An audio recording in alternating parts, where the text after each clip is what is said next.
So I had herniated a disc. It was bad enough that I was out of work for 4 months. That's how bad it was. I needed 3 epidurals to get over that. Once I got back to no pain and teaching started, it was September of 2016. I started walking just to get in shape to run again. And what I found is when I was walking, the world opened up to me in the sense of my own thinking opened up.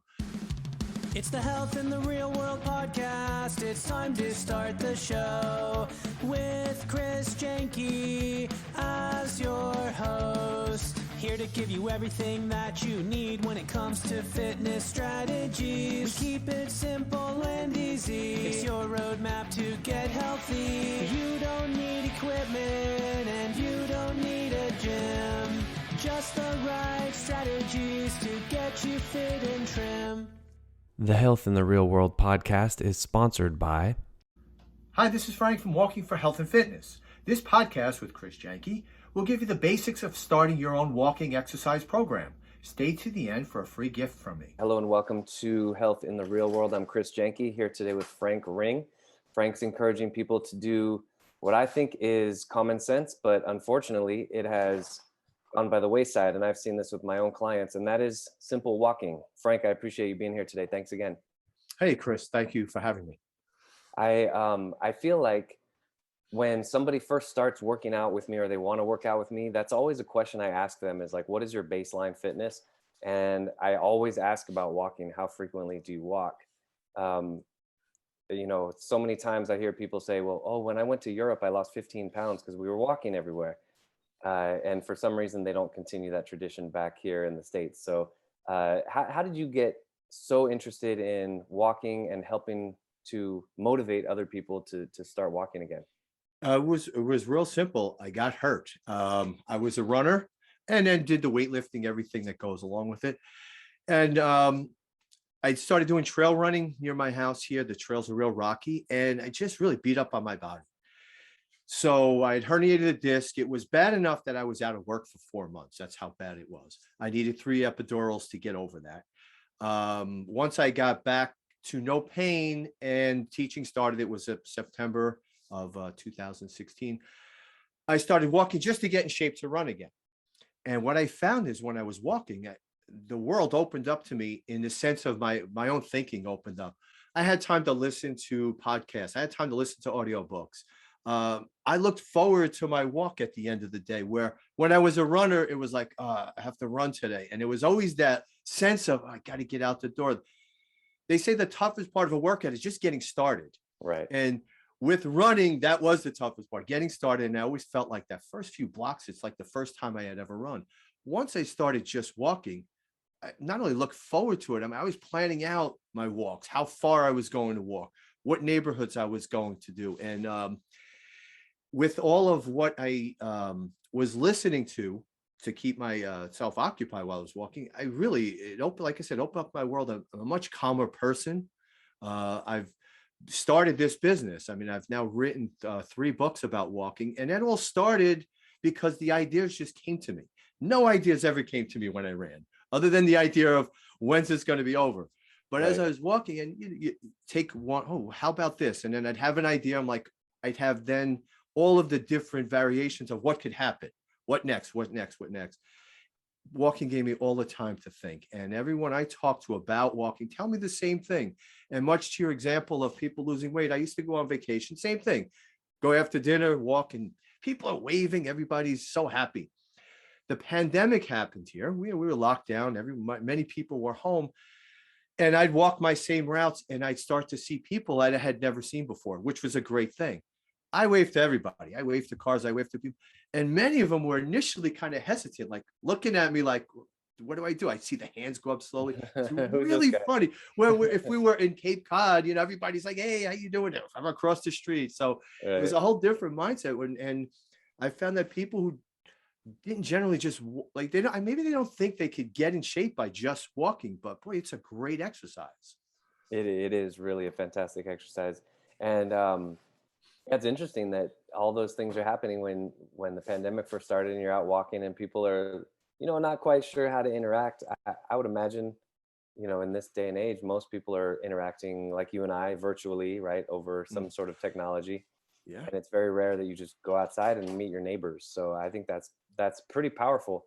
And then speaking to your idea generation, I was thinking as you were talking that, it's like I always use the traffic light analogy with my clients. Like if you're not going hard enough, if that's the green light, you're not, you might be stretching, which is great, but you're not really doing enough to kind of change your body. And if you're going into the red light, then you're going way too hard. You might get injured. You're gonna overdo it. And walking is sort of that sweet spot. It's like your heart rate elevates. You got more blood going through your brain, but it's not so hard that you can't think and really reflect on your life. So I think that is a very powerful example. Yeah. When I saw your podcast, Health in the Real World, that's what walking is. I mean, I'm in my late 50s now. The real world hit me in the head when I hurt my back, and I needed something that was, call it practical. I know so many people who do those hard workouts, go too hard and get injured. When I look back on my training logs, as I was running, I never really noticed it, but when I look back, I was injured so many times. Not only the back, but knee, shin. I had a shin problem for almost like 2 years that was recurring on and off, where I'd have to stop running. So once I started just walking, and then I eventually started adding body weight exercises, which is one of the books that I wrote, Fitness Walking Body Weight Exercises.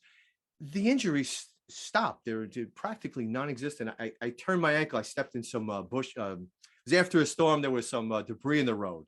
And instead of going around it, I'm like, I'll go right through. And then I was twisted my ankle. That's it. As far as being hurt, it's almost not unheard of, and I've walked some long distances. Like I'm talking 15, 20-mile walks. I did a 30-mile walk just to do it. You don't have to do that to be in shape. I just said, hey, how far can I walk today? And so I never even approached that as a runner. I could never do that. I was always hurt. Right. And I think I like how you said that, you don't have to walk that far. I think a really important distinction is that, if you haven't done anything for years and you're just super out of shape, a walk is a great place to start. And it doesn't even have to be a quarter mile. It can be you just go around the block one time or walk to the mailbox or something like that. I remember I had a really good routine. You kind of reminded me of that when you were talking about walking and doing body weight. There was a park that was about a mile and a half from my house. And I would just walk to the park and they had like a little circuit, like one of those tracks, pull-ups, dips, monkey bars, stuff like that. And I would just go around as many times as I felt like I wanted to do. And then I would walk back home. And it was the greatest workout. I felt so good. I felt, energy throughout the day. And all I was doing is walking and moving my own body through a natural range of motion. So that's exactly it. And it's gentle. I've found it to be enjoyable. I preach it when I do my videos and, what I've written on my website. And you go at your own pace. And like I said, as I get older, that becomes more important than the really, the hardcore stuff. The body weight exercises takes care of that. You'll get in good shape. And I'm not training for any Olympic events. I'm just training. My weight has stayed within the same range of about 5 pounds plus or minus for the last, the 6 years that I've exclusively been doing this, going into the 6th year. That's awesome. And I think that's what people really want, is just to be at a weight that feels good, right? If you're too heavy, it's hard to get around. Your joints hurt, everything suffers. But it doesn't have to say that, you don't have to be like 8% body fat to be healthy and happy. You can be a little bit more. And I think most people really just want to feel good. A lot of my clients, when they first start with me, they are overweight and they have back pain. And I say, okay, we're gonna help you lose weight, and we're gonna help you get rid of your back pain through just stretches and gentle movements. But let's just say hypothetically, you could only do one. Would you rather get rid of your weight or get rid of your back pain? I've been a trainer for 17 years. 100% of the time, they say, if I could only have one, I'd rather be pain-free than at like a lean weight. So everyone just wants to feel good, right? Yes. So I think that's important. I think walking definitely can satisfy that as well. Yeah. Well, when I was injured and I was out of work, I would have given anything to be pain-free. Right. And when I finally was pain-free, I said, I'm never going through that again. Right. So that really what led to walking. I'm a cross country coach, and I would run with my kids, and then I stopped running, and then I would run like from spot to see them go by on the course. The last few years, I don't even, I dread even doing that. I've got my spots and I see them, I give them their times, but that's how leery I am about even, Right, right. getting I hurt again. I ran cross country in high school, and our coach would, I think he was in his 70s. He would ride his bike with us, Okay. Yeah. and Yeah. so he could set a pretty good pace, and we could be pushing along, and then he would make sure that we didn't cut the course, because there was one day where we stopped at the park and just goofed around instead of doing our 12-mile run. So I think we played football or something, so at least something that was active. Yeah, I've had kids on those long runs disappear in people's backyards and they come back wet. I'm like, what? How'd that happen? So Right, that's exactly. fun. Yeah, we had my friend Brett. He lived about, I think, maybe 5 blocks away from the high school, and we would go swimming in his backyard. It was the Polar Bear Club, the PBC, we called it. So there were 4 of us. We just took a dip, and then you always have to time it. Like, we have to get back at the same time, and we were. I was maybe like the 8th or 9th, fastest guy, and there was one day where we timed it horribly, and we got back really early. So I don't know, it was like a 10-mile run, and we ended up doing like 5-minute miles or something. And my coach was Oh. like, "Damn, Chris, I know you're fast, but you are not that fast. If you are, I'm gonna enter you into the Olympic trials." Yeah. And I'm like, shoot. Yeah. Oh, that's so funny. That was fun. So Frank, how do you recommend people start? Like, someone listening who hasn't walked in a while, Okay. what's like the first couple weeks? What do they look The like? Real simple. Just create a routine to get out the door. And all the routine is just know what clothes you're going to wear. And you don't need any special clothes. You just need something comfortable. I would recommend good shoes, sneakers. There's running shoes, which are good. They're heavy. And there's actually walking shoes, I never knew a difference when I was a runner. When I wore them, when I bought a pair of walking shoes, I'm like, oh my God, these feel like slippers. They were so lightweight. Because remember, the running motion, you're pounding your body. You're in the air. If you're running hard, you're in the air and landing hard. Walking, you always have one foot on the ground, the space, the stride. A good shoe, something comfortable, protect your feet. And then that's it. Just have that routine, carry water, and just walk. Just everybody knows how to walk. Walk out the door, pick a destination, someplace, watch I don't know what the traffic situation is, wherever someone starts out. And don't even see how far you can go. Just pick a spot. I'm going to get there, whether it's like you talked earlier, around the block to start. Next day, see if they could do the same thing or a little further. And every day doesn't have to be further. It just get out there. And it doesn't all have to be done at one time. I mean, if you took a quick walk before work or parked a little further away from your job, that counts just as much as a continuous walk. A little bit in the morning, a little bit at lunchtime, a little bit after work. Eventually you can go longer, but that would be a good way to start slowly. I have something what I call steps. It's an acronym I came up with. S for shorter, quicker strides. T, your toes as you're walking, push off. The toes propel you forward. E, engage your core and your glutes. And then posture, you want to stay upright and swing your arms quickly. You remember from running, I would tell my runners, you want to get a little faster, just swing your arms faster. Don't focus on the motion of your feet. Your feet will follow your arms. Right. The arms are always your weakest link as far as speed. Because you could send your arms as fast as you can, and the feet, the legs are still not working as hard as they can. So that's a good strategy. I like that. Steps. That's really good. Yeah. And then beyond that, what I have recommended in my book is a time test. And your walking speed as we get older is really a good indication of how healthy you are.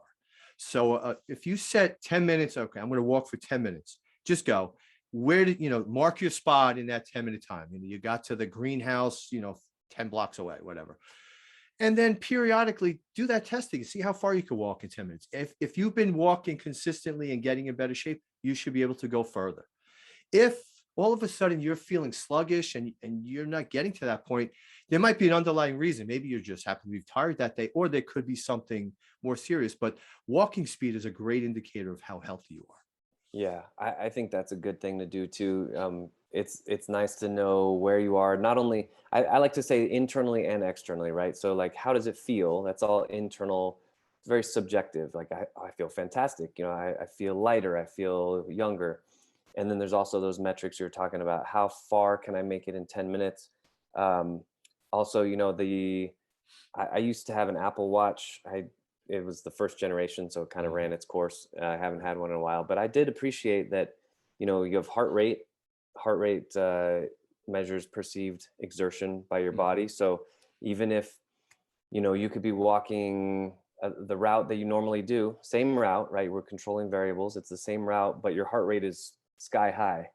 Well, that's telling you something, that your body Right. is either under recovered, or maybe you're sick, or something like that. So it's good to sort of corroborate your internal feedback mechanism, your subjective, with the objective numbers, like what you were saying. How far can you walk? How hard are you working? You could even have somebody analyze your gait pattern. You know, how big is my stride? You know, there's all kinds of things you can do depending on how you want to quantify your progress, right? Right. Right. Yeah. And then, so that's just the physical part of it, getting out the door. Then I would say just set some kind of goal for yourself, whether it's to eventually walk 20 minutes in one time, and or beyond that, and adjust that goal as you go forward. And then when you're out there walking, there's so many things you could do. One of my favorite things is to just not listen to anything, just quiet my mind and, turn over the ideas that are going on in my head. But then there's listening to audiobooks. With the smartphones now, you can, the world is everything out there for you to listen to. Audiobooks, podcasts, personal development.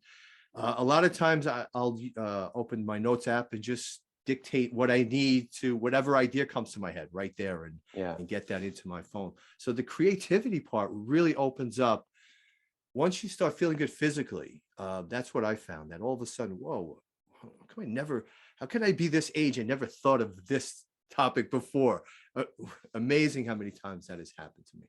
Yeah, and you're right. With technology now, you can do a lot, either whether consuming or producing. I wrote 5 books on walks.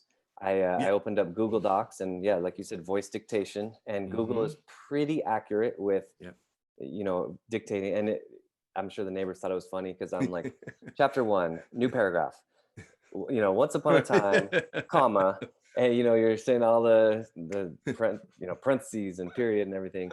But yeah, that's really really interesting, really good. I think it is just a great way to start producing more and start thinking about your life. Frank, I want to go really big picture now. We've been talking specifically about walking, health, fitness. I want to go really big picture. Like, you're a motivational speaker.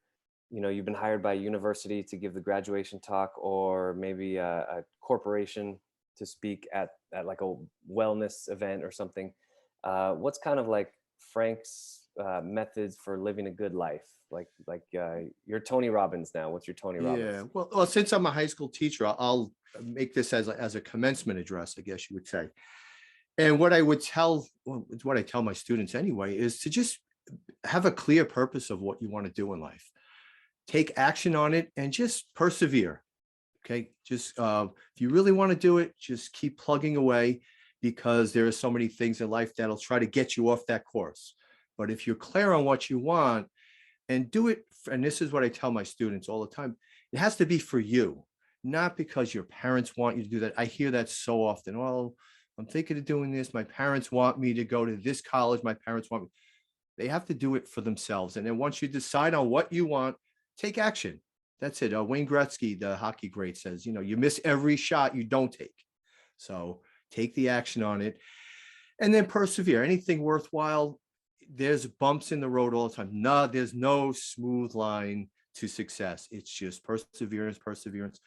Take action, course correct, and keep moving forward. And that's the speech I give to my kids so often throughout the year, and that's what I'll give your audience today.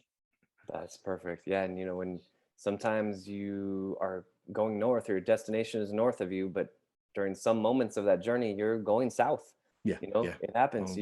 Maybe sometimes you have to go south in order to go north. So Yeah. you're right. It's never a straight line. It's bumps, and Yeah. you Never a never. straight line. And then I tell my kids, don't set it too low that it's easy to go over. Set Yeah, it high, and you know, it's better to set it high and not reach it than to set it so low that you've easily reached it and you've yeah, not grown. I You know? agree. Yeah. Very, I, very well put. Yeah, I always tell them when I sign their yearbooks, it's always think and dream big.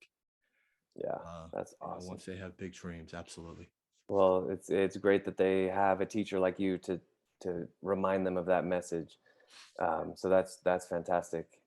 Frank, I know I want to give you a chance to talk about how people can get in touch with you, your website, social media, and then I know you have an offer for the listeners. Is that right? Yeah, I have something for the listener, and then through this they can contact me anywhere. But it's a PDF I put together. It's 20 inspirational quotes, and then and then within that is 6 ways inspirational quotes can change your life. So it's at www.walkingforhealthandfitness.com/health gift, all one word, For healthandfitness.com .com/health gift. health gift, no space in between. No Health gift. space in between, Okay. straight through. They can download that. Then that's on my website. So from there are links to the contact me. And if anyone wanted to get in touch with me, just shoot me an email. I'm on all the social media platforms. YouTube, I have a YouTube channel, Walking for Health and Fitness.